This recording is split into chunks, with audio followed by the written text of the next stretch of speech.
Bugun milliy sertifikat imtihoni tushgan tenglama yechimini ko'ramiz. Tenglamada x kubni t deb belgilab olamiz.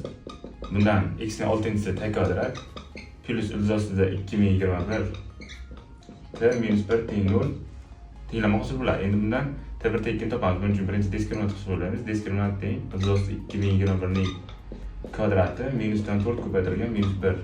Bu 2025 ga teng, ya'ni 45 ning kvadratiga. Endi t1 ni topamiz. t1 teng bizda minusdan ilzosida 2021 plusdan ilzos diskriminant bundan 45 chiqadi. Taqsim 2. Endi tekini topamiz. T2 teng minusdan ilzosida 2021 minusdan 45 taqsim 2. Endi biz x kubni t deb belgilagandik. Bundan x ni topsak, kub ilzosida t bo'ladi.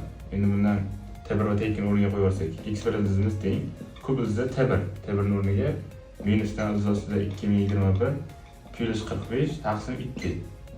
x1 ilzosimiz, x2 ilzosimizni topish uchun t2 ni qo'yamiz. Kub ilzosida t2 minusdan ilzosida 2021 minusdan 45 taqsim 2. Demak, bitta ilzosimiz bu, bitta ilzosimiz bu.